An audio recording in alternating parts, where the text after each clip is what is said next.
Well, folks, if I see this is working, I hope you've relaxed a little bit.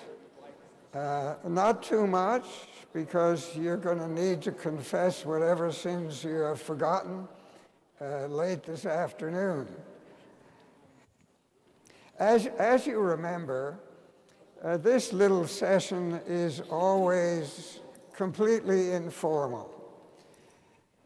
I've divided it again this year, as in past years.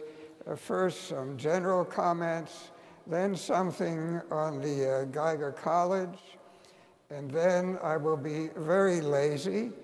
I will answer all the questions that you had about my life, since I have all of the, and I hope that I answer them properly. But our author is here, and he can correct me if that becomes necessary. Well, first, just a little bit informally. Usually I've talked about something rather general, but I'd like to make it a little bit more specific today, because we have now used the prayer book, which we are currently using, for I think 2 or maybe even 3 years. So it's still something fairly new. And I hope that as you have used it this year and in previous years, you have appreciated what has happened. Because what's happened is really very simple, but really essential. Is that the old prayers, the piyutim, and we'll talk about those for a moment, perhaps. Why were prayers written specifically for this holiday? For a very simple reason, that the prayers that were said weren't enough. I'm not so sure God said that, but the prayers just didn't fill up the day. So people decided that they needed to write something that was more or less contemporary to carry on the mood and to make us feel that we are praying, but also saying something that's meaningful to us. The problem with that is that we have strong feelings about tradition. So the result was that these prayers were written and were read in times when they were written and when they were all understood, and continued to be read when people understood them less and less, particularly as many of them came from a period when people prided themselves, that's a little hard for us to understand, on the knowledge of the obscure words in the Jewish tradition, whether they're in the Bible or in the Talmud. So you can imagine a prayer that's composed largely of words that you may have come across once in your life, but you didn't have any clear idea what it meant. And a whole set of prayers written in this kind of style with a degree of poetry, they're called piyutim. And if you are really well versed in Hebrew and in Aramaic, you will enjoy them and you will get something out of them. The result, of course, was, in centuries long before ours, that most of the people read them, didn't have the slightest idea what they were reading, but felt that God probably was knowledgeable in those obscure words as well, and he would have understood what we were saying. And this continued. and it continues to this day.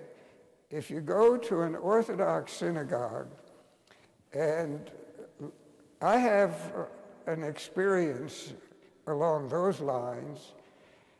Why did I go to an Orthodox synagogue in Springfield, Missouri during the holidays once, about 60 years from now?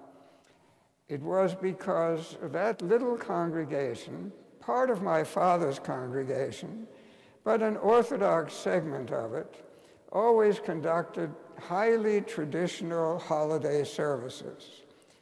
And for a long time, they brought somebody in to do that. And then somebody had the bright idea, we have a rabbinic student in our midst. And why don't we ask him to do that? I know he's not Orthodox, he's Reform, but let's ask him. So they asked me, and that gave me a real introduction to these extremely difficult prayers, because I felt if I was going to lead these people in worship, I should at least understand what I was saying and what they were saying. So I studied this for a whole summer, the difficult poetry, and it is extremely difficult because I did attend a course in this poetry called Piyutim at the Hebrew Union College, but how difficult it was can be made clear by the fact that in that course, a normal semester course, we read 4 poems. Why just 4 poems?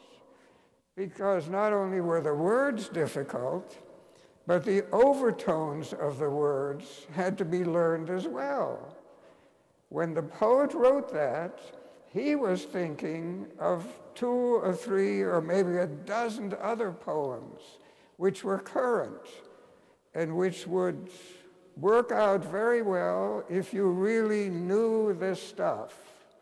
Well, I decided that if I was going to lead these people in prayer, all of whom I knew, all of whom were neighbors, and all of whom I realized wouldn't have the foggiest idea of what the prayer was about.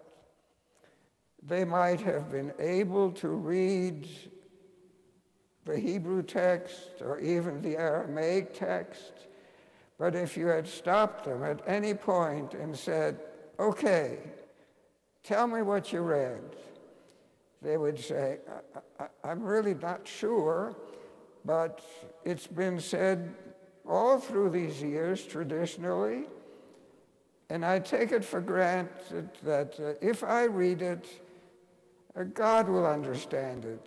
He's heard it for a couple of 100 years.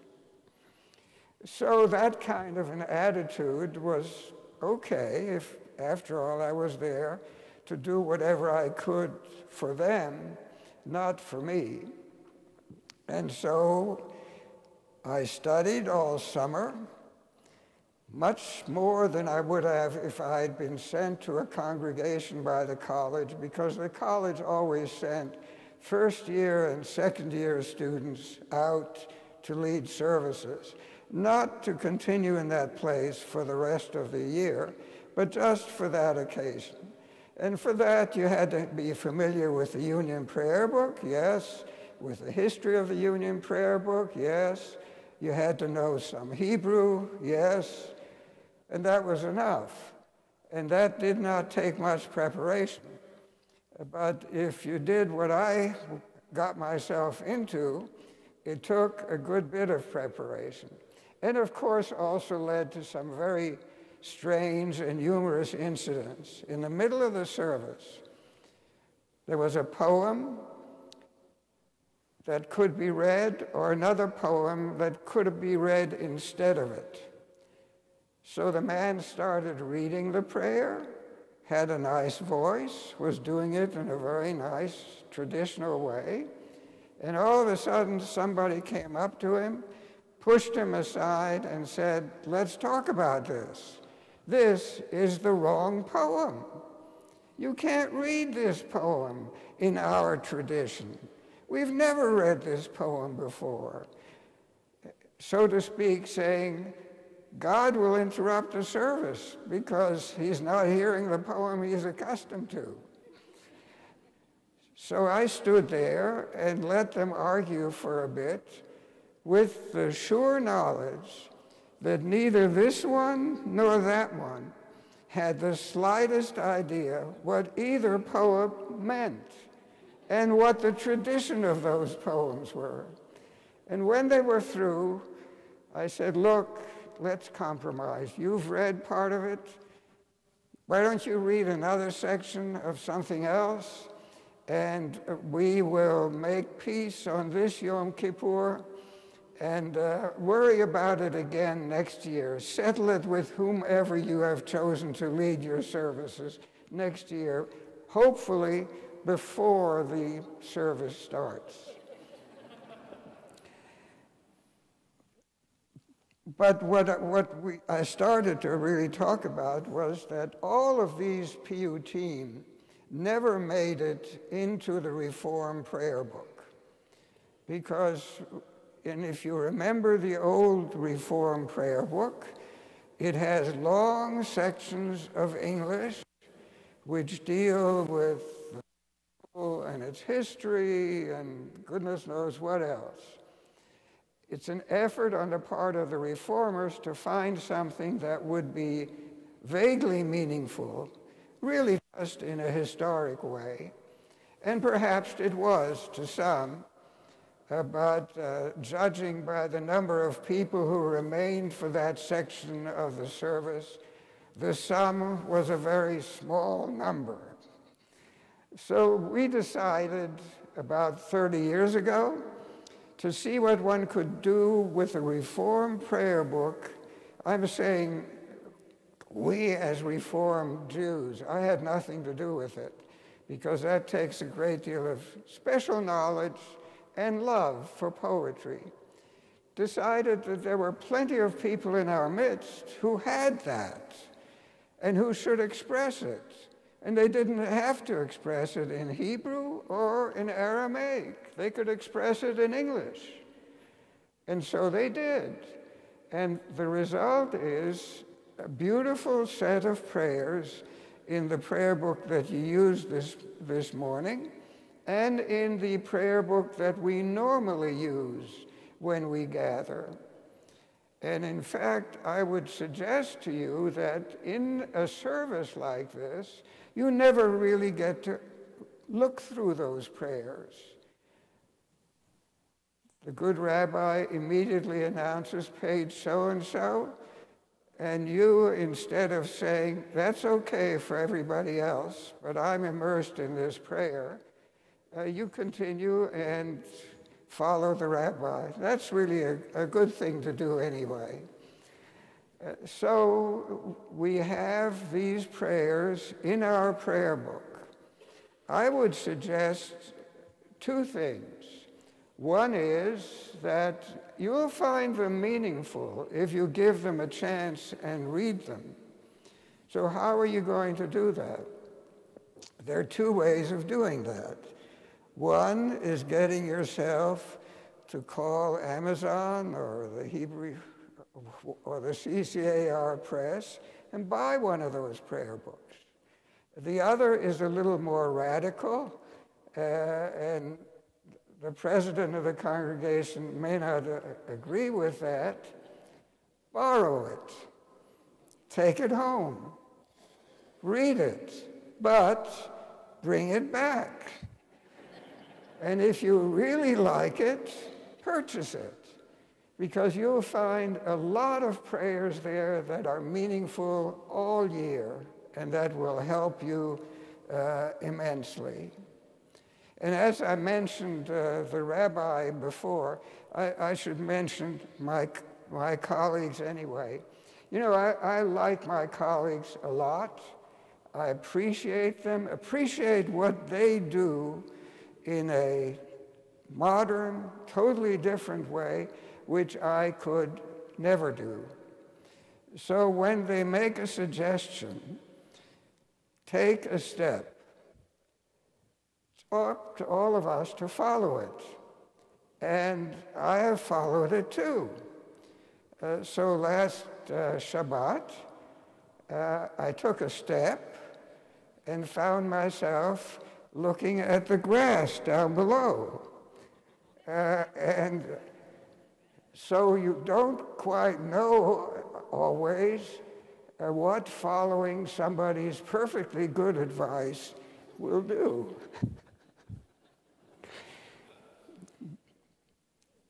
But all these things will heal, and glasses can be repaired, and these are a little off.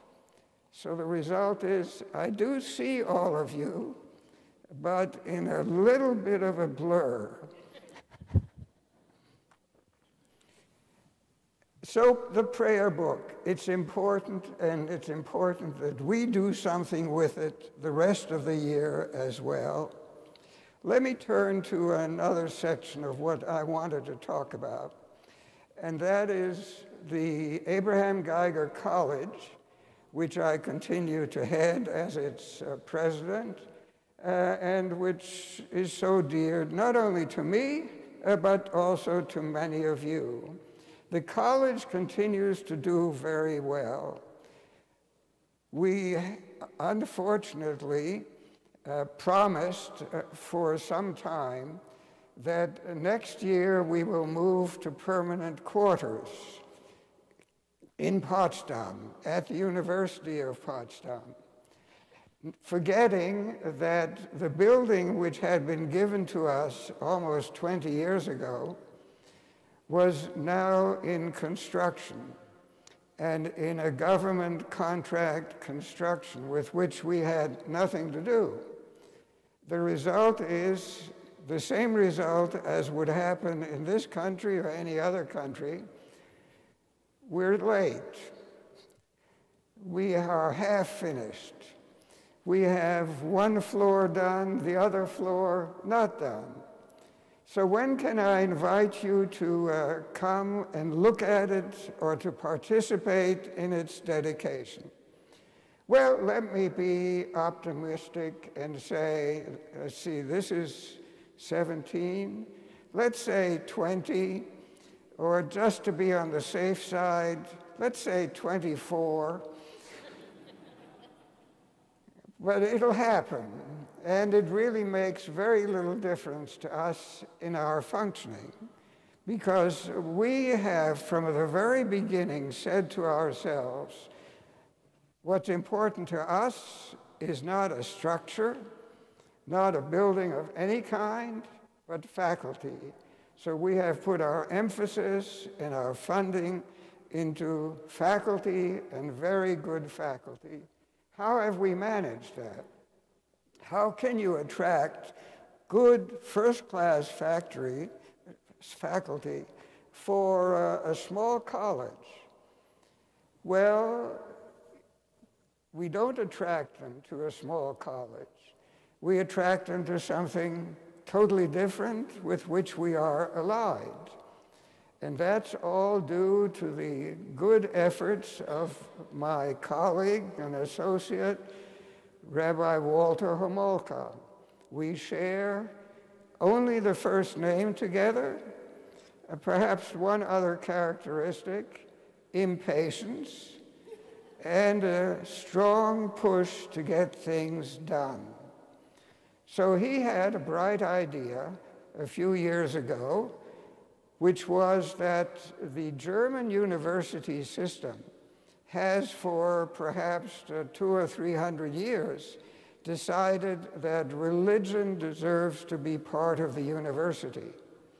So all of the major universities in Germany have a center for Catholic studies and another center for Lutheran studies, thinking that all Protestants are Lutherans. Not all Protestants are happy with that conclusion. And so what has happened is that these departments exist in a dozen or more universities. So Walter Homolka thought, well, what about us? Us Jews? What about Muslims? Well, it's one thing to raise the question. It's quite another to come to a conclusion which says, yes, you're entitled to it too. He worked very hard, very well thought out plan, an intellectual plan which would appeal to those people who would see this was not fair on an intellectual basis, a practical plan. We're trying to understand people who are not like us, and it wasn't overnight. And then, of course, at the end, the practical plan had to pass the Bundestag, the German parliament, which would have to provide some funding for this. And through lots of good connections, and this man has them, he's a colleague, he is also a rabbi, through them he had contacts in both parties which were major. And in the end, both parties decided that they would sponsor a bill which would set up and pay for a school of Jewish studies. And that happened. And it was well done and seriously done. And when it was dedicated, the two leaders of the two parties spoke. Both of them gave a very nice talk. The second one gave a very nice talk in perfect Hebrew. How did that happen? Is he Jewish? No, he's not Jewish. He was just interested in Judaism, interested in Israel, sufficiently interested to know the language. And so we got a department of Jewish studies at the University of Potsdam with 5 senior professors and 3 junior professors, all paid for by the German government. And those same professors, of course, also teach at our rabbinic seminary.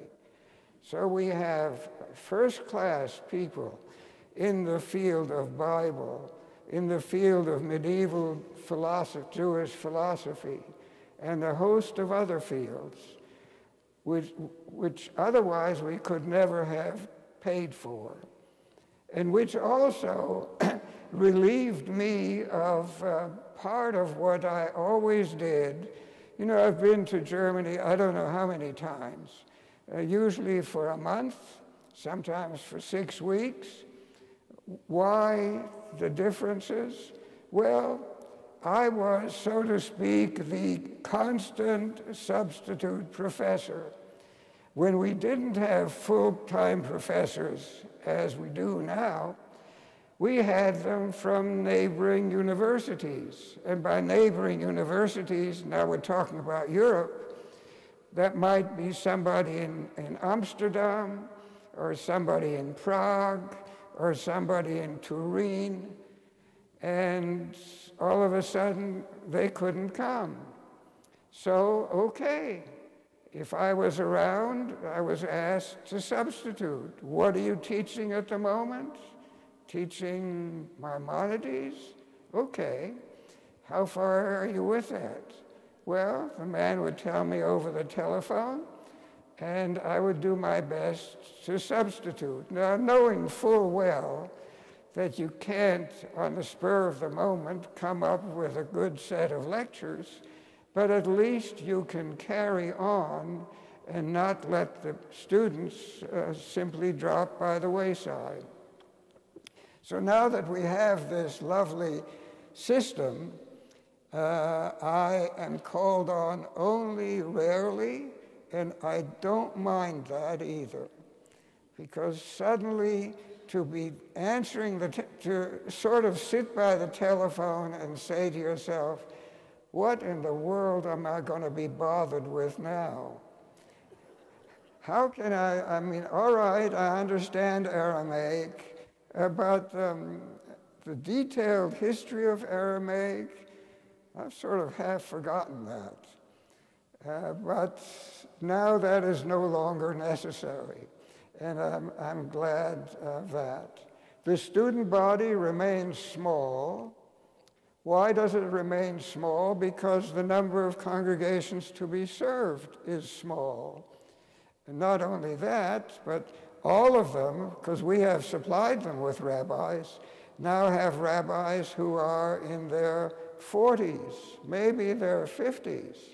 They're not going to retire for a while. So what we continue to do is expand the number of congregations.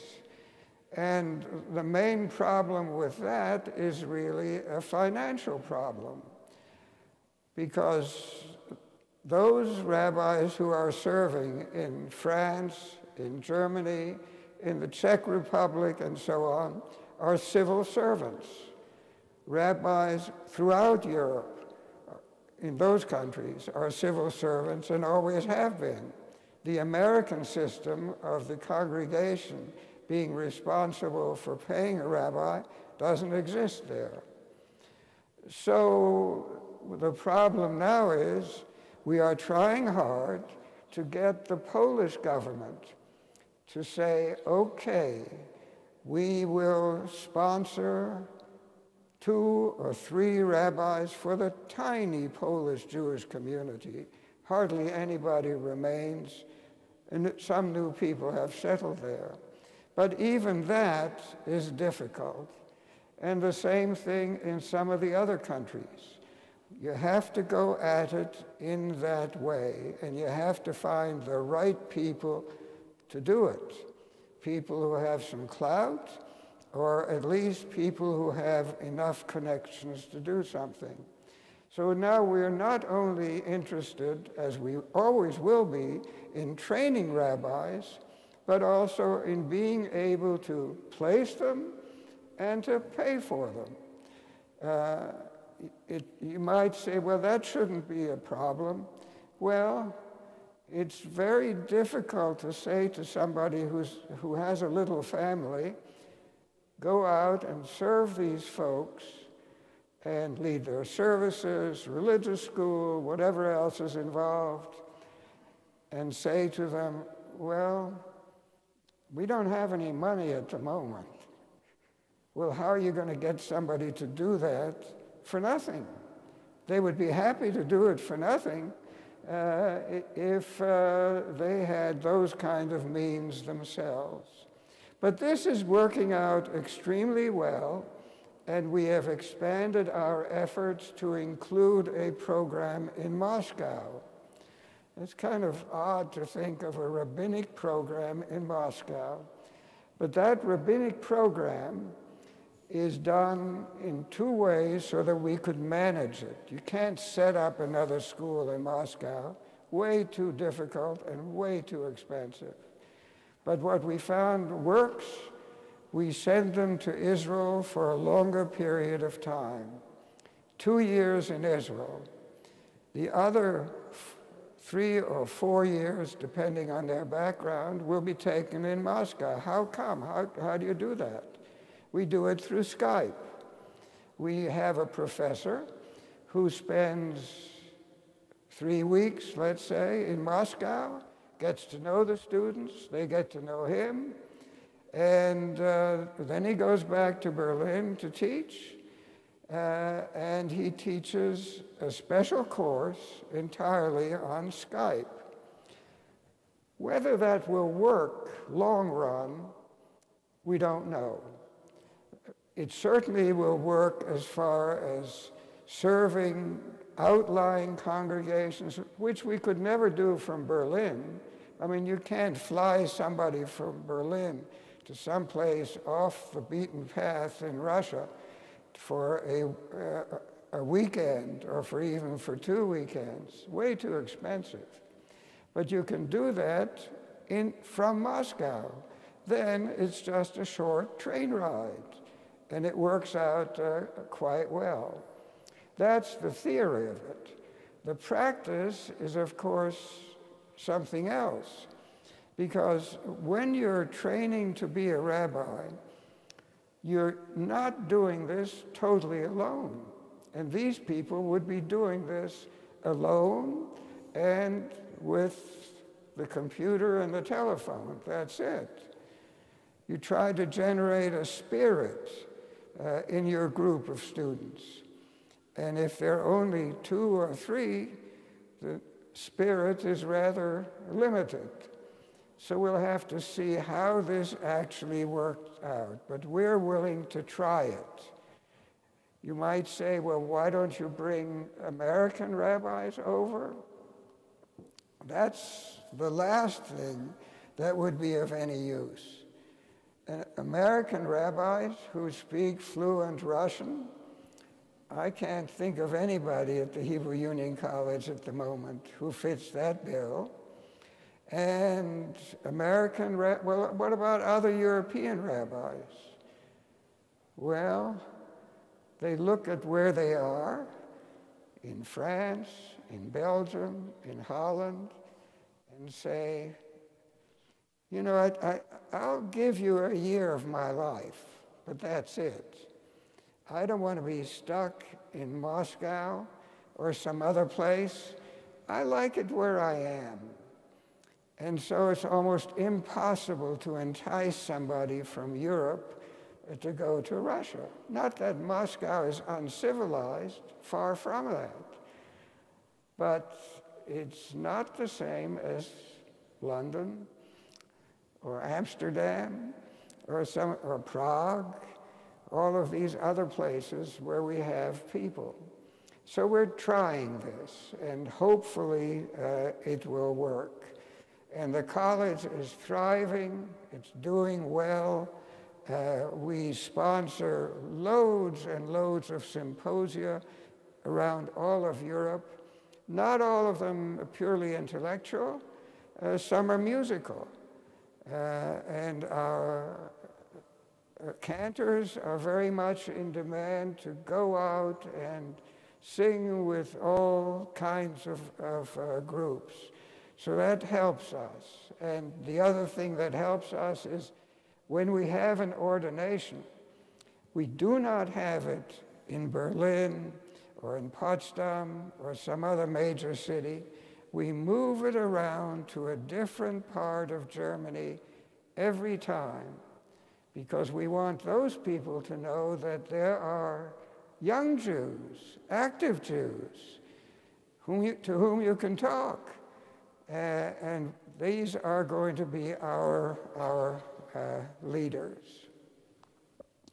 But let's turn briefly to something else, which really is a word of thanks to all of you and to some more specifically.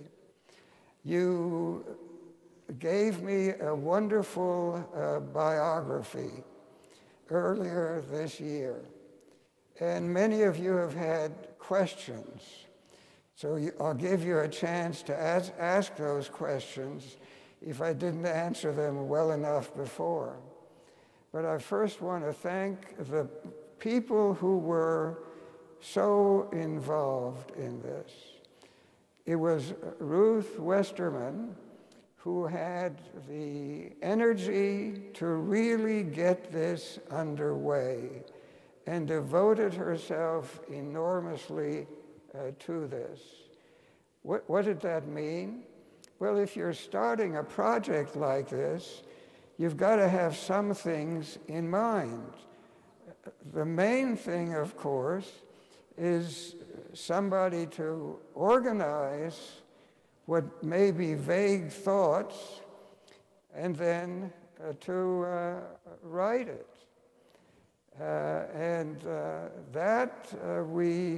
She found, and let me talk about that a little further in a moment, because the other thing I really want to say is I had nothing, absolutely nothing to do with this. I lived. That was it. The rest of it was up to other people. And I made it clear from the very beginning that I didn't want to influence its direction, what was put in, what was not put in, none of that. I would be willing, and I was willing, to read through the finished, semi-finished product to see whether there were any glaring errors, factual errors, or so on. And that was fine.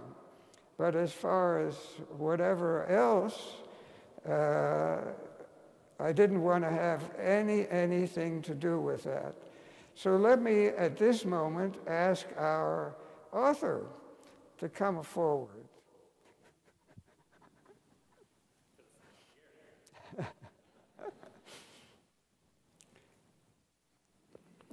So tell us a little bit about yourself. About myself? Yes, why not? Okay. How far back should I go? Oh, no, don't go back too far. Well, since this is an informal occasion, there is actually a story back in the past that may be of interest to people. I moved to Pittsburgh when I was a child. I was 12 years old when I came here. And at the time, I knew nothing about Pittsburgh at all. But when I mentioned that I was moving to Pittsburgh, my grandparents told me that my great-grandmother had lived in Pittsburgh. My family was from Cleveland, and she had married a man from Pittsburgh, and they actually attended Rodef Shalom. And a couple years ago, I got a fit of genealogical interest, and I started looking up who this person was that my great-grandmother had married, and it turns out that it was an account executive at the Jewish Criterion. So I started doing a little more research, and then in the newspapers I found this story that this man, before he married my great-grandmother, the woman he had been married to before, the reason they got divorced was because she started beating him here in this room in the middle of services, and they actually had to call the police to pull them out of the pews. And they got divorced by the end of the week, and that's how this man became available for my great-grandmother to marry. I can keep going, but it's his talk. No, we are enormously grateful to you for this task, because when you think about it, even if you were just writing your own life, your own biography, how would you begin? You'd have a mass of paper, a mass of data. All right, you could organize it chronologically, but then what would you be looking for? Would you have some idea that connected it? Or would you just let it float along? And and you too have read biographies which just floated along. The result was that by the time you got to page 20, you said, that's enough. Closed the book and forgot about it. But what you have done is so very, very different and so very, very original from the... Now, you don't have to stand up here forever. Okay, can I go sit back? Yeah.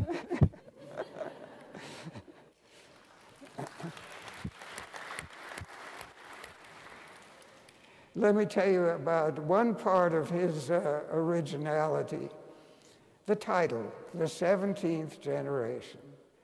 Okay, first of all, how do you know that? Where does this come from? Well, he did ask me that, and came from a very simple beginning. My family has had this tradition. My grandfather, who was a scholar, who did a lot of footnoting, and so he was after footnoting in this part, said, okay, my father, that's in other words, my great-grandfather, knows what this is all about. So I'll ask him to put it down on paper.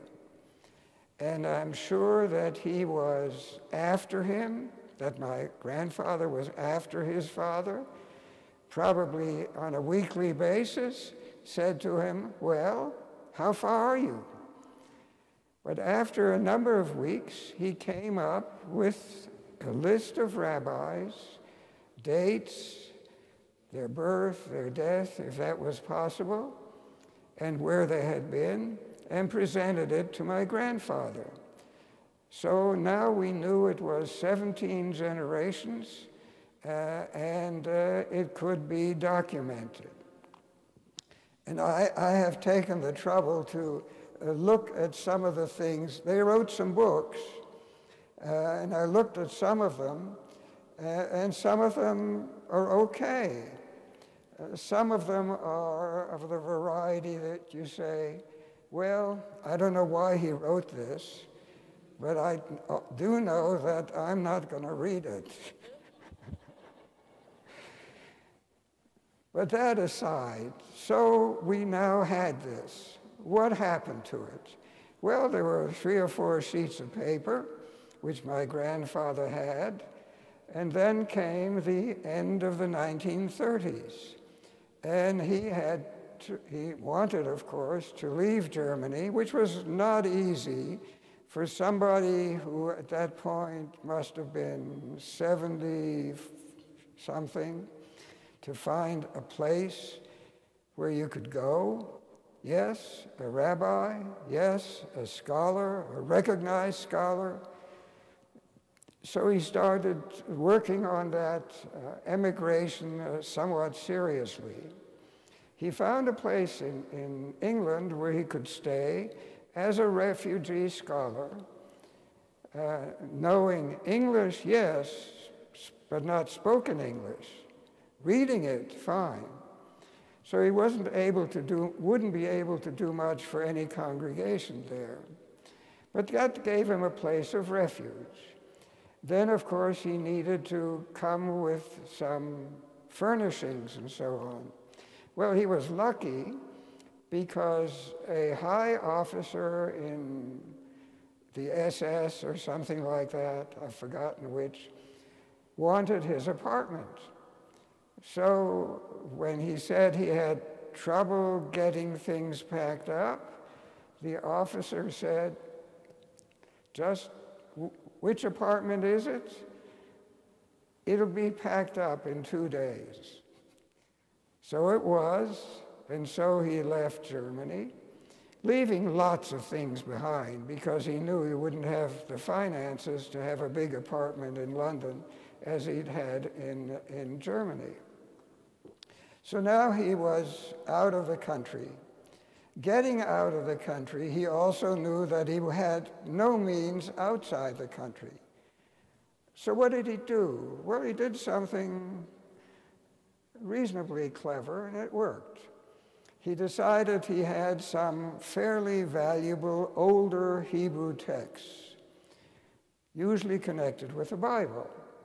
So he packaged those, 6 of them, and sent them to scholars whom he knew who were interested in the Bible, and just sent them out with only one thing missing on the package. There was no return address. So when he got to England, he then pulled out his address list and wrote to this people and said, did you 4 or 5 months ago get the following books in a package? And there was no indication where they came from. And they said, most of them said, yes, I did. And so then he identified himself and said, I would be most pleased if you could help me by finding somebody who was interested in these books and selling them. So in that highly indirect way, he got himself a little bit of money from part of his library. But what was also interesting was that a certain number of people to whom he wrote this letter said, we never received a package. Well, okay, you take your chances. But that certainly helped him. And somehow in that way, this genealogical list also got lost. Where was it? Nobody had any idea. And one day I was doing what I used to do a lot in my younger years, go to New York, not to see plays, but to go to bookstores, Jewish bookstores, which is always an adventure, because those Jewish bookstores, in contrast to their non-Jewish counterparts, were usually helter-skelter. You had the books there. There was volume 1 of what you wanted. You'd ask the proprietor, where's the second volume? He would shake his shoulders and say, I don't know, you go look for it. So I'd look for it. I'd spend most of my time looking for volumes 2 and 3 rather than looking for other books. And one of the days that I was down there on the Lower East Side, where all of these poor booksellers really finally made it big, not by selling books, but by being in the right place at the right time. And the person who wanted to buy their little bookstore was willing to pay large sums of money, and they'd put up huge apartments, and suddenly he had vastly more money than he had ever made selling books. Well, once this man called me and said, Rabbi Jacob, I have something for you. So at the end of my search, when I was paying my bill, he said, here it is. What is it? It turned out it was a list of my ancestors, which had been stuck in some book of my grandfather. We had not made any fuss about this, and this was the last thing that we were going to be looking for in emigrating.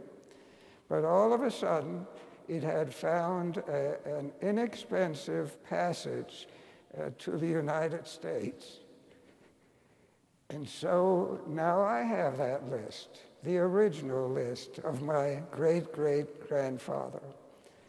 So you never know exactly what happens at various times. By the way, as a PS to this little tale, when we were in England, my brother and I once were extremely happy because a bicycle had arrived. We had nothing. So now, a bicycle, wonderful. And we saw our seniors taking that bicycle apart, piece by piece, leaving nothing untouched. Why? Because in the hollow sections, there was money. And so that bicycle, nobody was going to ride it around the streets of London, but it would give us a little more something to eat during the winter months. So I've started on a totally different direction, but give you an opportunity, if you have read this biography, for which I am most grateful to all of you, and which was as much of a surprise to me as it may have been to you. If you have any questions that you have not asked me before, this is a good time to do it. You've put me on the spot. I'll have to give you a correct answer because I'm not in the mood of, I won't go down that direction. Yes?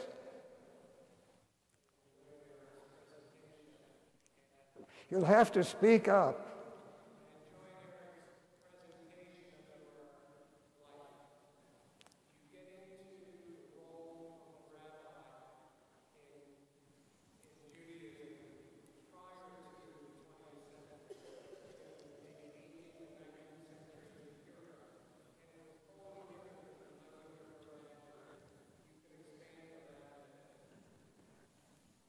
I didn't get the entire question, so somebody else put it for me.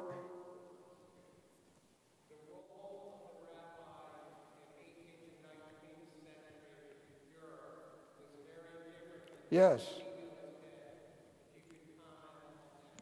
The role of the rabbi in 19th century Europe.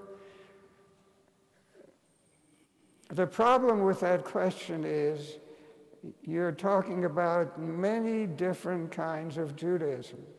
The role of the rabbi in 19th and 20th century Europe, in Poland and Russia, was exactly the same as it had always been. So if you're talking about rabbis who are modern, like my grandfather, who served a congregation in Dortmund with a lovely building, about the same size as this building. What was he doing? He was serving a congregation not unlike ours, particularly not unlike ours at this moment in our history. Hebrew played a major role in the religious services, and we are at a point of transition there. We abandoned Hebrew almost entirely, and now are slowly getting back to it. Historically, looking at this, it will lead historians astray for a long time to come, because they will look at the Union Prayer Book and at the current prayer book, which we use. And when they look at the current prayer book and they see transliteration, they will say, this generation does not know much Hebrew. Never mind what it means, they can't even read it. And then they will turn to the Union Prayer Book, and they will see that there is Hebrew and English. No transliteration at all. So it's clear that our forefathers, the parents or grandparents of you folks, knew Hebrew very well. They didn't need any transliteration. Historians can come to totally wrong conclusions, and they often do. Probably also for exactly the same reason.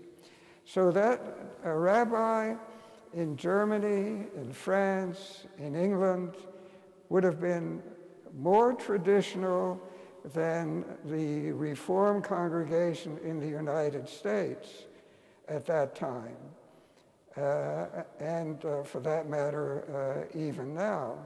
Because why were we so radical in our reform?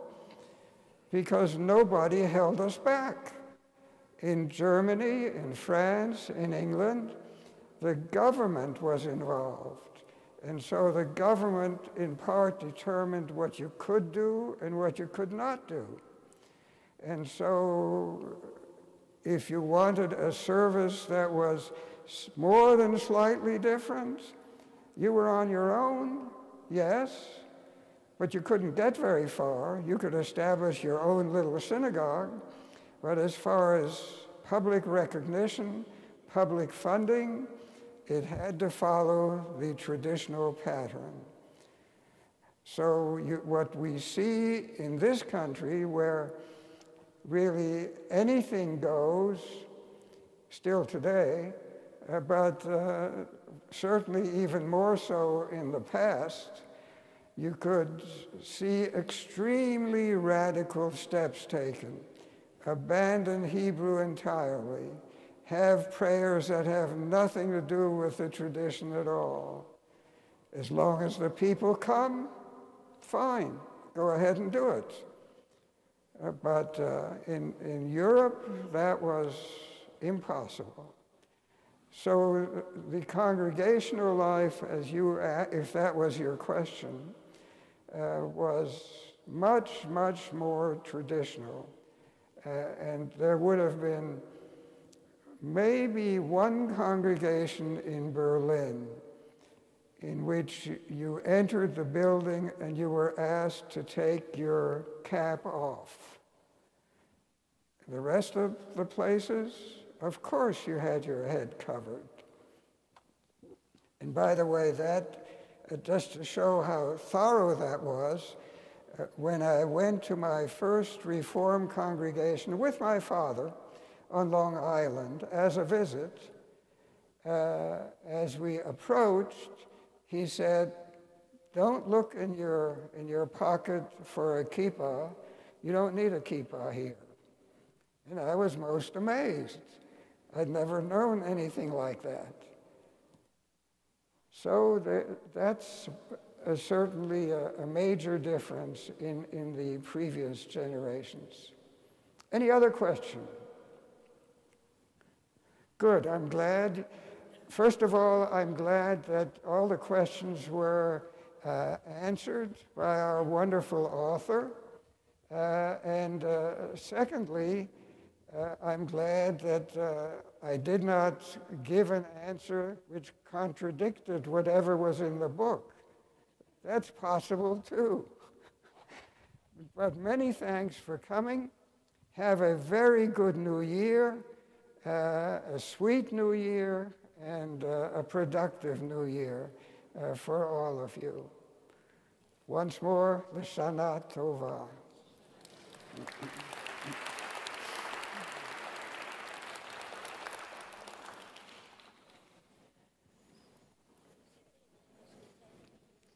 So, how are you? How are you? How are you? Okay. I wondered if you had taken a nasty spill. A little spill, but no harm done. No harm done. Were you alone when you fell? Yeah. Mm-hmm. No, that's all right. There were plenty